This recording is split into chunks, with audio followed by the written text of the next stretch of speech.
कक्षा 8वीं की हिंदी का पाठ 5 लौह पुरुष सरदार पटेल। सरदार पटेल के बारे में हम इस पाठ में जानेंगे। लौह पुरुष, उन्हें लौह पुरुष क्यों कहा जाता है ना, उन्होंने कौन कौन से कार्य किए, उनका जन्म कहाँ हुआ, उनके जीवन का परिचय हम जानेंगे इस पाठ में। क्या नाम है पाठ का, एक बार फिर से, लौह पुरुष सरदार पटेल, है ना।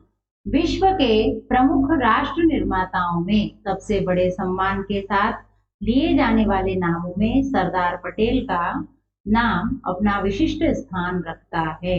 ये फोटो आपने देखा होगा, किसका फोटो है ये फोटो है सरदार वल्लभ भाई पटेल का। उन्हें क्या कहा जाता था, लौह पुरुष कहा जाता था। तो सरदार पटेल का जो नाम है वह सभी महापुरुषों में क्या अपना एक विशेष स्थान रखता है। सरदार वल्लभ भाई पटेल का जन्म, पटेल का व्यक्तित्व असाधारण प्रतिभा का धनी, विशिष्ट बुद्धिमत्ता, अप्रतिम प्रशासनिक क्षमता तथा प्रतिकूल परिस्थितियों में भी सफलता के लक्ष्य को प्राप्त करने की अद्भुत क्षमता से युक्त था, है ना। वे स्वभाव से अत्यधिक वीर, निर्भय, दृढ़ निश्चयी, परिश्रमी तथा लगनशील थे। यहाँ पर उनका चरित्र बताया है। वे कैसे थे, असाधारण प्रतिभा के धनी। उनका व्यक्तित्व कैसा था, असाधारण प्रतिभा का धनी था, यानी उनके अंदर ऐसी प्रतिभा थी। मतलब लोग क्या होते हैं, कोई छोटे छोटे से काम करने में बिल्कुल डर जाते हैं, लेकिन वे कैसे थे, निडर थे। वे हमेशा जिस काम को ठान लेते थे उसे पूरा करते थे। साथ ही उनके अंदर विशिष्ट बुद्धिमत्ता थी ना। उनकी बुद्धि कैसी थी, एक विशिष्ट, उसमें क्या कहेंगे आप, उन्हें जो भी एक बार में कोई सी चीज हो वह उन्हें याद हो जाती थी। विशिष्ट बुद्धिमत्ता थी। और अप्रतिम प्रशासनिक क्षमता, अप्रतिम जिसका कोई पार न हो, ऐसी उनकी क्षमता थी हर कार्य को करने की। और प्रतिकूल परिस्थितियों में भी वो क्या करते थे, सफलता के लक्ष्य को प्राप्त करने का निर्णय जब उन्होंने ले लिया तो वो सामने कैसी भी परिस्थितियां क्यों न हो, कितनी ही परेशानियां क्यों न हो, वो अपने लक्ष्य को पूरा करते थे। ऐसे ही वे स्वभाव से कैसे थे, वीर थे, निर्भय थे, मतलब कभी भी डरते नहीं थे, और दृढ़ निश्चयी थे, जो भी निश्चय कर लेते उसको पूरा करते थे। और परिश्रमी थे, मतलब बहुत मेहनत करते थे वो। और साथ ही लगनशील थे, उनमें लगन भी थी किसी भी कार्य को करने की। इसी कारण उन्हें लौह पुरुष की संज्ञा प्रदान की गई। हाँ, आपको प्रश्नोत्तर में एक प्रश्न आया होगा, आएगा उधर हम जब देखेंगे। तो सरदार पटेल को लौह पुरुष क्यों कहा गया, तो उसमें आपको यहाँ से देखिए दिया हुआ है प्रश्न नंबर 3 का ये आपको पूरा यहाँ ये पैराग्राफ आपको लिखना है, ये उसका उत्तर रहेगा। सरदार वल्लभ भाई पटेल को लौह पुरुष क्यों कहा गया, इसका उत्तर। ठीक, अब देखिए सरदार वल्लभ भाई पटेल का जन्म 31 अक्टूबर 1875 को नाडियाड गुजरात में हुआ। उनके पिता का नाम जवेर भाई तथा माता का नाम लाडबाई था। इन्होंने नाडियाड हाई स्कूल से 1897 में मैट्रिक की परीक्षा उत्तीर्ण की, है ना। 31 अक्टूबर 1875 को उनका जन्म हुआ। इनके पिता का नाम क्या था, जवेर भाई, और माता का नाम था लाडबाई, है ना। इन्होंने 1897 में क्या किया, मैट्रिक की परीक्षा उत्तीर्ण की। आगे देखिए, सरदार पटेल के विशिष्ट मानवीय गुण बचपन से ही प्रकट होने लगे थे। एक बार वे खेती के कार्य में सहयोग देने के लिए अपने पिताजी के साथ खेत पर गए। अब क्या करते थे, विशिष्ट मानवीय गुण उनके अंदर बचपन से ही प्रकट हो रहे थे। मतलब मनुष्य के जो मानवीय गुण किसे कहेंगे, जो मनुष्य के अंदर हो। कैसे गुण, दया का भाव हो, सहायता का भाव हो मन में, है ना, और किसी भी काम को करने की लगन होना, ये सब मानवीय गुण है। तो उनमें ये सारे गुण बचपन से ही प्रकट होते थे। एक बार वे खेती के काम के लिए अपने पिताजी के साथ कहाँ गए, खेत में गए। पिताजी हल चला रहे थे, वे उनके पीछे अपना कार्य करते हुए पहाड़े भी स्मरण करते जा रहे थे। अब जो उनके पिताजी थे वो खेत में क्या कर रहे थे, हल चला रहे थे, और सरदार भाई वल्लभ भाई पटेल क्या करते, उनके पीछे पीछे पीछे जो हल चला रहे थे तो वो उनके पीछे चलते जा रहे थे, और साथ में पहाड़े भी याद करते जा रहे थे। पहाड़े कंठस्थ करने में इतने तल्लीन हो गए कि डाब नामक घास का तीक्ष्ण बड़ा कांटा अब उनके पैर में चुभ गया, उन्हें पता ही न चला। बालक के पैर से बहते रक्त को देखकर पिता दंग रह गए। उन्होंने बालक की दृढ़ता को सराहते हुए पैर से कांटा निकाला और उस पर काढ़ वृक्ष की पत्तियां रगड़ दी, जिससे खून बहना बंद हो गया। है ना, वो पहाड़े याद करने में इतने मग्न थे।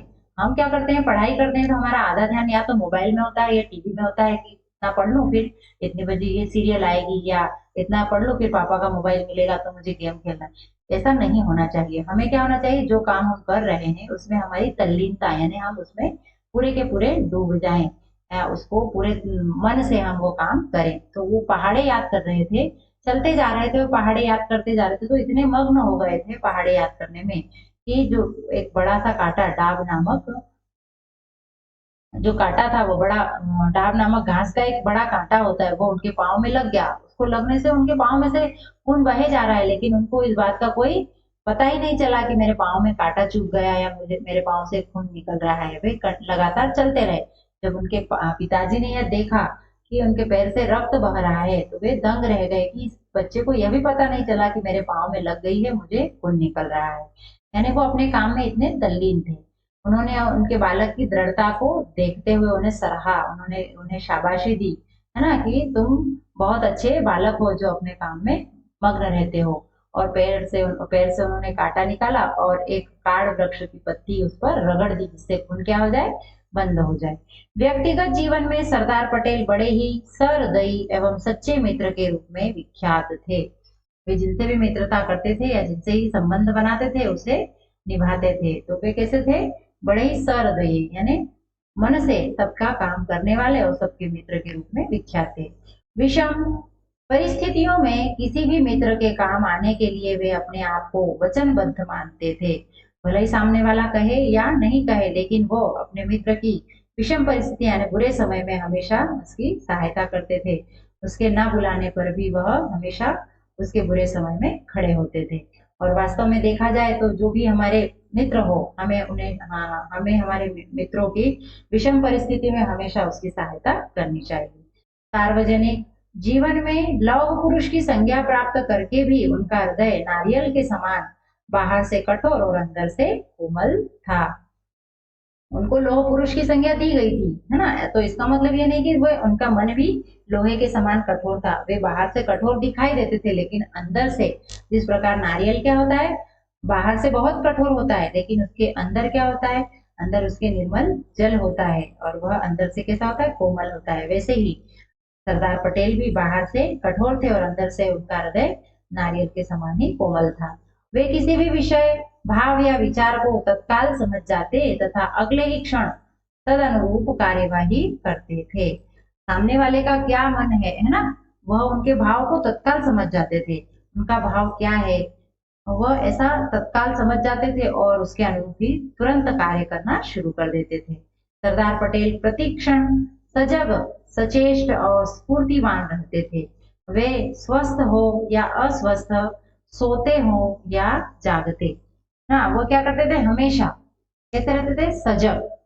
ऐसा नहीं कि मैं अभी सो रहा हूं तो मैं दूसरे कामों पर ध्यान नहीं दूंगा या ऐसा, वो हमेशा सोते हो या जागते हो, हर क्षण हर स्थिति में उनका ध्यान राष्ट्र की तत्कालीन महत्व की समस्याओं एवं उनके समाधान पर ही लगा रहता था। वे सोते रहे या जागते रहे, बस उन्हें हमारे देश की, हमारे राष्ट्र की क्या होती थी, चिंता होती रहती थी, और उसकी जो उस समय की समस्याएं थी, तत्कालीन समस्याएं, वो उनको कैसे हल करे, उसके लिए उनका मन हमेशा सोचा करता था। स्वतंत्रता संग्राम काल में सत्याग्रह आंदोलन एवं बारडोली में किसानों की संगठित कर लगान माफ कराने जैसी उल्लेखनीय सफलताओं में आपका महत्वपूर्ण योगदान रहा। तभी से जनता आपको सरदार के नाम से संबोधित करने लगी। है, उनका नाम पहले क्या था, वल्लभ भाई था, लेकिन जब उन्होंने क्या किया, बारडोली में किसानों को संगठित कर लगान माफ कराने जैसी, अब जो अंग्रेज लोग थे वो क्या करते थे, किसानों से लगान लेते थे। अब वो कोई उनकी कोई कमाई तो होती नहीं थी, वो हम लोगों पर शासन करते थे और हमसे कर वसूलते थे, लगान वसूलते थे कि आपको साल भर में इतना देना पड़ेगा, आपकी इतनी आय है तो इतना आपको हमें देना पड़ेगा। तो वो क्या करते थे, हम पर राज करते थे, हम पर शासन करते थे और हमसे क्या करते थे, लगान वसूली करते थे, लगान वसूल कर अपना जीवन यापन करते थे। तो जो सरदार पटेल थे उन्होंने क्या किया, किसानों का ऐसा संगठन बनाया और अंग्रेजों से उनकी लगान माफ करने के लिए निरंतर प्रयास किया और उसमें उन्होंने उन्हें सफलता मिली। तो जिस वजह से लोग उन्हें क्या करते थे, उन्हें किस नाम से पुकारने लगे, सरदार का नाम भी उन्हें मिल गया, कभी वो संबोधन करने लगे। राष्ट्रहित के लिए अर्जित बड़ी बड़ी सफलताओं के कारण सरदार पटेल ने जितनी महानता अर्जित की, उससे कहीं अधिक अपने मानवीय गुणों के कारण वे महान बने, है ना। जो राष्ट्रहित के लिए तो उन्होंने बहुत बड़े बड़े काम किए और उसमें उन्हें सफलता मिली, लेकिन इससे भी ज्यादा उनके क्या था, उनके मानवीय गुणों के कारण वे महान बने, है ना। उनके अंदर ऐसी सेवा भावना थी, वे हमेशा सबकी सेवा में लगे हुए होते, सबकी सहायता करते थे, सबको परेशानियों से उबारते थे। तो उनके अंदर जो मानवीय गुण थे उससे वे बहुत ज्यादा क्या हुए, सबकी ओर सब उनकी ओर आकर्षित हुए और वे महान बने। उनके पास हाजिर जवाबी तथा विनोद प्रियता का अक्षय और असीम कोश था, है ना। हाजिर जवाबी यानी कोई उनसे प्रश्न करता तत्काल वे उनका उसका जवाब दे देते थे, और विनोद प्रियता यानी बीच बीच में हुआ उसमें हंसी मजाक भी करते रहते थे। यह कोश कैसा था, कोश उनका असीम था, मतलब कभी उसकी सीमा नहीं थी, कोई भी ये कभी भी खत्म नहीं होता था। वे हमेशा सबके साथ हंसी मजाक भी करते रहते थे और हाजिर जवाबी का भी उनका गुण था। अपने सहायकों और अनुयायियों के द्वारा कभी कोई अपराध हो जाने पर भी वे उन पर कृपा किया करते थे। वे उनकी देखभाल और चिंता पितृवत करते थे। वे एक बार जिस पर विश्वास कर लेते फिर कभी भी उस पर संदेह नहीं करते थे। विश्वास से विश्वास उत्पन्न होता है। सरदार तथा उनके अनुयायियों के परस्पर मधुर संबंधों का यही रहस्य था। हम क्या करते हैं, यदि किसी पर हमने विश्वास किया, तो यदि हमें किसी ने उसके बारे में कुछ बोल दिया कि वो तो ऐसा है, सपोज आपके फ्रेंड है ना, आप दो फ्रेंड हैं आपस में, और यदि आपके फ्रेंड के बारे में किसी और तीसरे ने बोल दिया कि वो तो तुम्हारे बारे में ऐसा बोल रहा था, वो तो ऐसा बोल रहा था, तो तुम क्या करते हो, आप लोग उससे दोस्ती तोड़ देते हो कि वह बुरा होगा। कभी आपने उसके बारे में जानना चाहा कि वास्तव में क्या वो वैसा है। तो हमें हमारे मित्र पर क्या होना चाहिए, विश्वास होना चाहिए। तो जो सरदार पटेल थे, वे अपने अनुयायियों पर हमेशा विश्वास बनाए रखते थे, उन पर कभी भी संदेह नहीं करते थे। उनका ऐसा मानना था कि विश्वास ही विश्वास को उत्पन्न करता है ना, या फिर विश्वास से ही विश्वास उत्पन्न होता है। इसीलिए वे हमेशा अपने अनुयायियों पर विश्वास बनाकर रखते थे और उनकी देखभाल हमेशा, कैसे एक पिता जैसे अपने बच्चों की देखभाल करता है, वैसे ही वे अपने अनुयायियों की देखभाल किया करते थे। तो सरदार और उनके अनुयायियों के बीच में जो परस्पर संबंध था वो कैसा था, विश्वास का था। सरदार पटेल सुनते अधिक थे और बोलते बहुत कम। वे क्या करते थे, सुनते बहुत अधिक थे और बोलते, हम क्या करते हैं, हम उल्टा करते हैं। हम सुनते कम है, हमें यदि कोई ज्ञान की बात बता रहा है या हमें कोई अच्छी बात बता रहा है तो हम उसे सुनना पसंद नहीं करते हैं, हम हमेशा बस बोलने में लगे रहते हैं, हम क्या बोले। लेकिन हमें क्या करना चाहिए, हमें सुनना चाहिए, हमें सुनना अधिक चाहिए और बोलना बहुत कम। आपकी मम्मी भी यदि आपको कुछ बोल रही है, आपकी गलती हो जा रही है यदि, और दो शब्द यदि वो आपको बोल रही है, तो आपको हमेशा उसे सुनना चाहिए। ऐसा नहीं कि आप उसे पलट कर जवाब दें, यह बहुत गलत होता है। बच्चों में हमेशा ये देखा जाता है कि जब भी हमसे मिस्टेक हो तो हम क्या करते हैं, हमें यदि कोई डांट रहा है या बोल रहा है तो हम सामने जबान चलाते हैं, हाँ ऐसा हो गया तो क्या करूं, ऐसा करूंगा तो ऐसा होगा, तो हम चिल्लाने लग जाते हैं। लेकिन हमें ऐसा नहीं करना है, हमें हमेशा सुनना ज्यादा है और बोलना कम है। यदि हमारे अंदर यह गुण आ गया तो हमें कोई भी परास्त नहीं कर सकता, हम भी सरदार पटेल की ही भांति क्या करेंगे, एक उच्च स्थान पर पहुंच सकेंगे। तो हमें आज से क्या हमारे जीवन में अपनाना है, सुनना अधिक है ना। जहां पर भी ज्ञान की बात मिले या जहां पर भी हमारे हित की बात बताई जा रही हो, उसे सुने, ध्यान से सुने, उसको जीवन में उतारें, उसको बोलकर उसको नष्ट ना करें। ठीक है।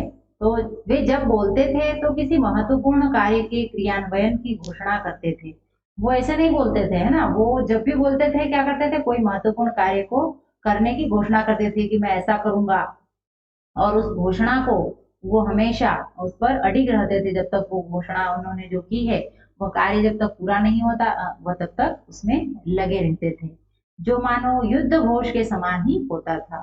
किसी भी विषय पर उनकी सहमति प्राप्त करना आसान नहीं था। पूरी तरह चिंतन मनन करके ही वे अपनी स्वीकृति प्रदान करते थे। उनमें एक गुण वह भी अच्छा था कि कोई से भी यदि कोई सा विषय है तो वह उस पर सहमति बहुत जल्दी नहीं देते थे। वह क्या करते थे, पूरी बात को समझते थे, उस पर चिंतन करते थे, उसको सोचते थे, समझते थे कि मैं ऐसा करूंगा तो भविष्य में कैसा होगा, है ना, यदि मैंने ये कार्य किया तो इसका क्या परिणाम होने वाला है, इसमें कितनी अच्छाई है, कितनी बुराई है। उन सारी चीजों का चिंतन करने के बाद ही वह अपनी स्वीकृति प्रदान करते थे। हमें भी हमारे जीवन में यह गुण अपनाना चाहिए। कोई सा भी काम शुरू करने से पहले या कुछ कोई से भी शब्द हमें बोलने से पहले 10 बार क्या करना चाहिए, चिंतन करना चाहिए, सोचना चाहिए कि मैं यदि ऐसा बोल रहा हूँ तो मैं क्यों बोल रहा हूँ, मेरे बोलने का क्या असर होगा, है ना, मैं बोल रहा हूँ तो किसी को बुरा तो नहीं लगेगा, इससे किसी का दिल तो नहीं दुखेगा, या फिर मैं ऐसा काम करने के लिए कह रहा हूँ तो ये काम मैं करूंगा तो किसी का नुकसान तो नहीं होगा। इन सारी चीजों का विश्लेषण करके ही हमें आगे कुछ भी बोलना चाहिए या आगे काम करना चाहिए। भारत के 150 वर्ष के दास्ता काल में पटेल जैसा व्यक्तित्व उत्पन्न नहीं हुआ, जो मनुष्य की अंतर्निहित शक्ति को पहचानने में गलती न करते हुए कार्य करे तथा उसकी विस्तृत रूपरेखा एवं संभावनाओं को भांप सके, है ना। इन्होंने भारत के 150 साल, जब हमने क्या किया, जब सरदार पटेल थे तब तक 150 वर्ष की हमने क्या की थी, दास्ता, दासता यानी पराधीनता, या कहेंगे हमने हम लोगों के जो अंग्रेज थे उनकी हमने दासता स्वीकार किया, उनका उनकी पराधीनता स्वीकार किया, उनकी गुलामी स्वीकार की 150 वर्ष तक। तो इतने काल में ऐसा कोई भी व्यक्तित्व उत्पन्न नहीं हुआ जो क्या करे, अपनी अंतर्निहित शक्ति को पहचानने में गलती न करते हुए कार्य करे, है ना। हमारे मन के अंदर की शक्ति को पहचानने में कभी भी कोई गलती नहीं करते थे, और किसी भी कार्य की रूपरेखा बन रही हो तो वो उसकी सारी संभावनाओं को क्या करते थे, भांप लेते थे। सरदार पटेल का मस्तिष्क संकेतात्मक ज्ञान कोश के समान था। सरदार पटेल का मस्तिष्क कैसा था, संकेतात्मक ज्ञान कोश के समान था। उन्हें यदि कोई सा भी संकेत मिल जाता था, है ना, संकेत के आधार पर ही वे सारी रूपरेखा अपनी बना लेते थे, एकमात्र संकेत के आधार पर। ऐसा प्रतीत होता था मानो उनके मस्तिष्क में प्रत्येक बात अपनी सूची के अनुसार लेवल लगी हुई, व्यवस्थित रखी हुई रहती थी और अवसर आते ही तात्कालिक निर्णय के साथ शीघ्रता पूर्वक प्रकट होकर अपना कार्य करती थी। उन्हें केवल एक संकेत मिलता था कि उनके मस्तिष्क में पूरी रूपरेखा उस चीज की बन जाती थी, और जब समय आता था तब वे उसे प्रस्तुत कर देते थे बिना किसी परेशानी के, बहुत ही शीघ्रता पूर्वक। किसी भी बिंदु के छूटने की कहीं कोई संभावना नहीं रहती थी। वे इतना सोच समझकर कार्य करते थे कि कोई सा भी बिंदु उसमें से छूट जाए, ये ऐसा कभी भी हो ही नहीं सकता था, ये कभी भी संभव नहीं होता था कि उनके ध्यान से कोई सा भी बिंदु छूट जाए। हठी विद्रोहियों को विनयानुशासन में लाना उन्हें भली प्रकार से आता था। जो लोग हठी होते थे ना, विद्रोह करते थे, उनको भी क्या करते थे, वे अपने विनय अनुशासन में ले आते थे। क्यों? क्योंकि उनका स्वभाव कैसा था, वो सबको अपनी ओर आकर्षित कर लेते थे। उन्होंने कभी भी शक्ति प्राप्त करने की लालसा नहीं की, है ना। वह तो उनके हाथ में बलात् थमा दी जाती थी। उनको ऐसी कोई चाह नहीं थी कि आपको आगे किया जाए या आपको प्रमुख बनाया जाए। वो तो केवल क्या करते थे, पीछे रहकर काम करते थे और अपना जो श्रेय है वह दूसरों को दे देते थे। लेकिन उन्हें बलात् यानी बलपूर्वक कोई सा भी काम सौंप दिया जाता था या कोई सी भी उनको पद सौंप दिया जाता था। किसी भी कार्य की पूर्णता के अंतिम क्षण तक वे अपने आप को पर्दे के पीछे ही रखते थे। वे क्या करते थे, हमेशा अपने को पर्दे के पीछे रखते थे, बताते नहीं थे कि यह काम मैंने किया है या ऐसा मैंने किया है। वह हमेशा पीछे रहकर सारे काम करते थे, लोगों को आगे कर देते थे, वो वे पीछे रहकर पर्दे के पीछे हमेशा रहकर और सारे काम करते थे। किंतु जिस युद्ध का उनको सेनापति बनाया जाता उसमें उनकी आज्ञा अंतिम होती थी, है ना। अब वो ऐसे तो वे हमेशा तो जब तक कार्य पूरा नहीं होता उसके अंतिम क्षण तक अपने आप को पीछे ही रखते थे, कभी ऐसा आगे अपने आप को दर्शाते नहीं थे कि ये मेरी ओर से हो रहा है। लेकिन जब उन्हें फिर भी किसी भी युद्ध में सेनापति बनाया जाए या कोई सा भी पद उन्हें दे दिया जाता तो फिर उनकी आज्ञा क्या रहती थी, अंतिम होती थी। विरोधी व्यक्तियों अथवा दलों की निर्बलताओं को स्मरण रखकर वे अपने मस्तिष्क में सावधानी पूर्वक लेखा जोखा रखते थे और उसी के द्वारा वे अपने विरोधियों को पछाड़ दिया करते थे। वे क्या करते थे, विरोधी व्यक्तियों के दलों की निर्बलताओं को, वो अपना जो विरोधी है उसके अंदर कौन कौन सी कमियां हैं, है ना, अपना जो विरोधी है, हमें भी हमेशा ध्यान रखना चाहिए कि हमारा जो विरोधी है, हमारा जो बुरा चाहने वाला है, उसके अंदर उसकी क्या क्या कमियां हैं उसको हमेशा ध्यान में रखकर, उसकी कमियों को हमें हमेशा ध्यान में रखकर अपने मस्तिष्क में सावधानी पूर्वक हमें क्या करना चाहिए, उसके बारे में कोई सा भी निर्णय लेना चाहिए ताकि हम उस विरोधी को हम आसानी से क्या कर सके, पछाड़ सके या फिर उसे हरा सके। तो वो क्या करते थे, विरोधी व्यक्तियों के दलों की, जो हम उनके विरोधी थे उनके दलों के, उनके समूहों की निर्बलताओं को ध्यान में रखकर उसके अनुसार योजना बनाते थे अपने मस्तिष्क में, और उसके पूरे बारे में पूर्व में ही सब कुछ जान लेते थे और फिर उसके बाद विरोधियों को वे हरा देते थे।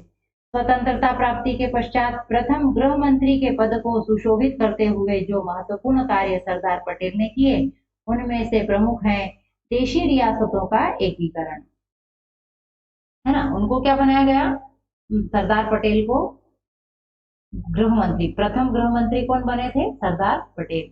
स्वतंत्रता प्राप्ति के बाद जब हमें स्वतंत्रता मिल गई उसके बाद उन्हें सबसे पहले गृह मंत्री बनाया गया था। तो उनका सबसे महत्वपूर्ण कार्य क्या था उस दौरान, देशी रियासतों का एकीकरण। रियासत यानी राज्य, जो अलग अलग राजाओं की जो रियासत थी, उन्होंने अपने अपने राज्य को अलग अलग भागों में बांट लिया था।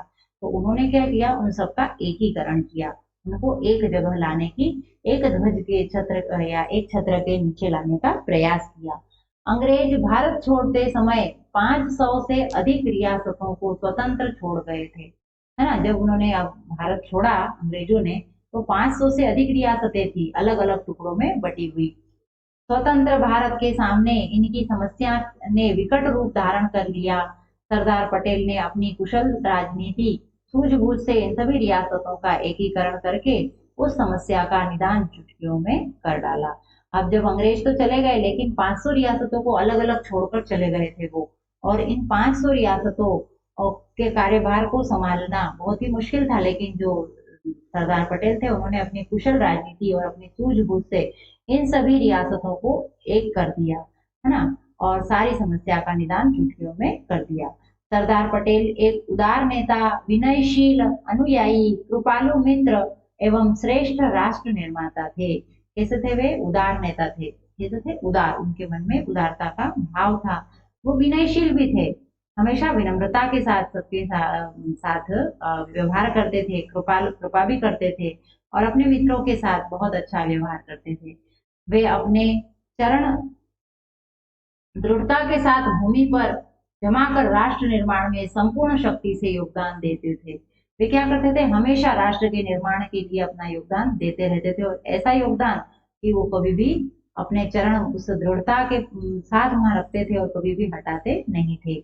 जीवन के अंतिम दिनों में वे अस्वस्थता काल में चिकित्सकों द्वारा चेतावनी देने पर भी कि उनकी स्थिति खतरनाक है, पूर्ण विश्राम करें, बिना रुके निरंतर कार्य करते रहे, है ना। जीवन का जब उनका अंत होने वाला था, जब अंतिम दिन थे उनके, उस समय भी डॉक्टरों ने उन्हें बोल दिया था कि आपकी तबीयत बहुत खराब है, आपको केवल और केवल विश्राम करना है। लेकिन तब भी वे कभी भी नहीं रुके, वे निरंतर कार्य करते रहे, क्योंकि उनकी यह महती आकांक्षा थी कि भारत अपनी स्वतंत्रता की रक्षा करने में सबल और सुयोग्य बन जाए, है ना। हम स्वतंत्र तो हो गए थे, हमें स्वतंत्रता तो मिल गई थी, लेकिन फिर भी उनको शंका थी कि भारत के जो लोग हैं वह अपनी स्वतंत्रता को ठीक तरीके से सबल और सुयोग्य नहीं बना पाएंगे। वह उसके लिए चिंतारत थे और प्रयत्न करते रहे अंतिम समय तक कि भारत अपनी स्वतंत्रता की रक्षा करने में सबल और सुयोग्य बन जाए। उनकी भावना थी कि पूर्व में किया गया श्रम तो स्वराज्य के लिए था, किंतु आज जब हमें स्वराज्य प्राप्त हो गया है, उससे भी अधिक श्रम की आवश्यकता सुराज के लिए है।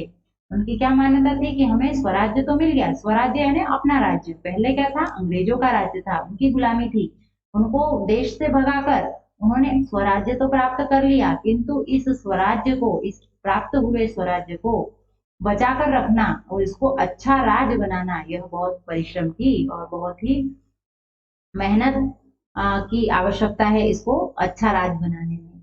तभी देश का उत्थान सही अर्थों में हो सकेगा। और तभी कब होगा, हमारे देश का सही उत्थान होगा या सही वह सही दिशा में आगे बढ़ेगा। तभी स्वतंत्रता के लिए किए गए त्याग और बलिदान की सार्थकता होगी। उनका ऐसा मानना था कि इस स्वतंत्रता को पाने के लिए जिन सेनानियों ने अपने प्राण तक न्यौछावर कर दिए, उस स्वतंत्रता को बनाए रखने के लिए जब तक हम प्रयास नहीं करेंगे, अच्छा राज लाने के लिए हम प्रयास नहीं करेंगे, उसके उत्थान के लिए हम प्रयास नहीं करेंगे, तब तक यह त्याग और बलिदान जो किया गया है उनके द्वारा, वह सब व्यर्थ है। तो वे अंतिम अपने जीवन काल के अंतिम दिनों में भी हमारे राष्ट्र के लिए हमेशा सोचते रहे, उसके वो हमारे राष्ट्र की जो स्वाधीनता हमें जो प्राप्त हुई, उसको बचाने के लिए निरंतर प्रयत्नरत रहे और अंतिम समय तक उन्होंने हमारे राष्ट्र को महान बनाने के कार्य उन्होंने किए। तो आप इस पाठ को ध्यान से पढ़ेंगे और सरदार वल्लभ भाई पटेल के चरित्र को समझेंगे और फिर इसके प्रश्न उत्तर हम अगले वीडियो में देखेंगे।